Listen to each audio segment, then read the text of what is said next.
গ্ৰহণ কৰিব। আজি আমি দক্ষিণ বৰপেটা জিলা সংখ্যালঘু ছাত্ৰ ইউনিয়ন অঞ্চলৰ পৰা আমি আজি সংবাদমেলৰ আয়োজন কৰিছোঁ।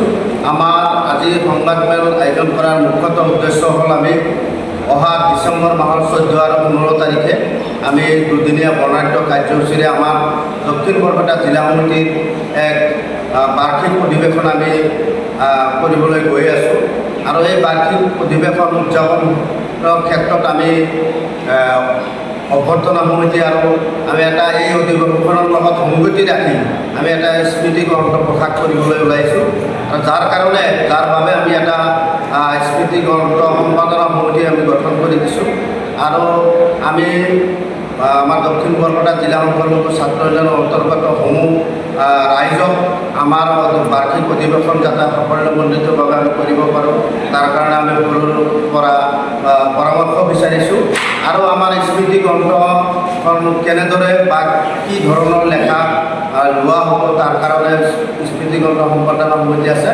গতিকে তেখেতে আমাৰ এই বিষয়ে ভালদৰে বুজাই দিব। বৰপেটা জিলা সংখ্যালঘু ছাত্ৰ ইউনিয়ন তৰফৰ পৰা যোৱাবেলি ৰাইজৰ হকে সংখ্যালঘু ৰাইজৰ হকে কাম কৰি আহিছে। অহা দিনতো তেওঁলোকে ৰাইজৰ হকে কাম কৰি আহিব বুলি তেওঁলোকৰ ধাৰণা।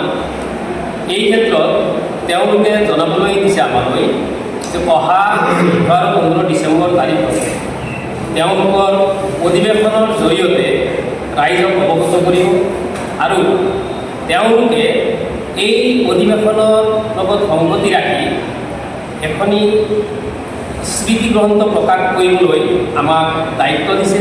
15জনীয়া এটি কমিটিৰ জৰিয়তে এটি সম্বলযুক্ত সংখ্যালঘু ৰাইজৰ হকে কাম কৰি আহিলেও তেওঁলোকে ভাবিছে যে আমি অনাগত দিনত যাতে এই সংখ্যালঘু ৰাইজৰ হকে এটি দলিল হৈ থাকে এই কথা অৱগত কৰি এটি স্মৃতি গ্ৰন্থ প্ৰকাশ কৰিবলৈ আমাক উনুকিয়াইছে।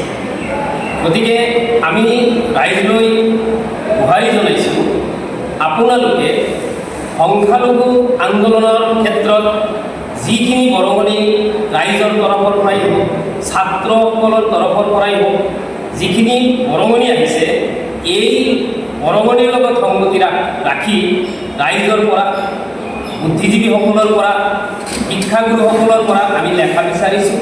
ইয়াৰ সম্বলযুক্ত লেখনিৰে এটি সমৃদ্ধশালী ৰসাল স্মৃতি গ্ৰন্থ প্ৰকাশ কৰিবলৈ ক্ৰমে দুজন আমাৰ মহিদুল ইছলাম নুৰ আলম ডাঙৰীয়াক সম্পাদকৰ দায়িত্ব দি ক্ৰমে মই ৰহমত আলী মণ্ডল আৰু উছমান গনি আব্দুল কালাম আজাদক উপসভাপতিৰ দায়িত্ব দি 15জনীয়া কমিটি এখনি তেওঁলোকে আমাক গঠন কৰি দিছে আৰু আমি এই কমিটিৰ তৰফৰ পৰা আশা কৰিছোঁ আপোনালোকে ভাল লিখনি দিয়ক। এই লিখনিও যাতে নতুন প্ৰজন্মক উজ্জ্বল ভৱিষ্যতলৈ আগবঢ়াই লৈ যায় এই কামনাৰে আজিৰ এই সংবাদমেলত লেখা বিচাৰিছোঁ। ইয়াত থাকিব বিভিন্ন ধৰণৰ লেখা থাকিব, তাৰ লগত বিশেষকৈ সংখ্যালঘুৰ আন্দোলনৰ যিখিনি লেখা এইটো আমি বিশেষকৈ আপোনালোকৰ পৰা বিচাৰিছোঁ। ধন্যবাদ।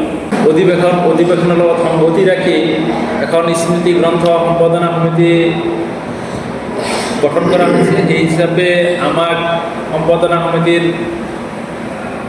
এটা দায়িত্ব দিছে আৰু সেই হিচাপে আমি এই দক্ষিণ বৰপেটা জিলা সংখ্যালঘু ছাত্ৰ ইউনিয়নৰ এলেকাভুক্ত তথা ইয়াৰ চুবুৰীয়া অঞ্চলবিলাকৰ পৰা বিভিন্ন লেখক লেখিকাৰ পৰা আমি গল্প নিবন্ধ বা এই অঞ্চলত ইতিবৃত্ত তথা আমচুক যিটো চিন্তাধাৰা লক্ষ্য উদ্দেশ্য সেইটো যাতে আমাৰ নৱপ্ৰজন্মৰ মাজত বিস্তাৰিতভাৱে ভৱিষ্যতৰ দিনলৈ প্ৰকাশ কৰাৰ নিমিত্তে যিটো আমাৰ দক্ষিণ বৰপেটা জিলা সংখ্যালঘু ছাত্ৰ ইউনিয়নে এটা সপোন দেখিছে স্মৃতি গ্ৰন্থ এখন প্ৰস্তুত কৰি ৰাইজৰ আগত দাঙি ধৰিব লাগে আৰু সেই গ্ৰন্থৰ লেখাসমূহ আমাৰ সম্পাদনা সমিতিৰ ওচৰত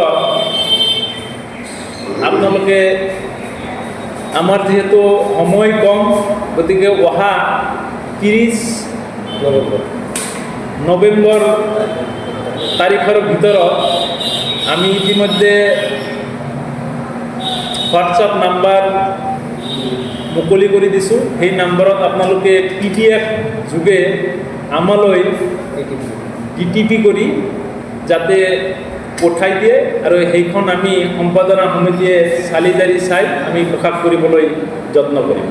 অসমৰ সংবাদ জগতখনৰ বাবে এক সুখবৰ। নৰূপ নহাজেৰে প্ৰায় 30 বছৰীয়া অভিজ্ঞতাপুষ্ট সাপ্তাহিক কবচ পুনৰ এবাৰ ৰাজ্যৰ মাজলৈ।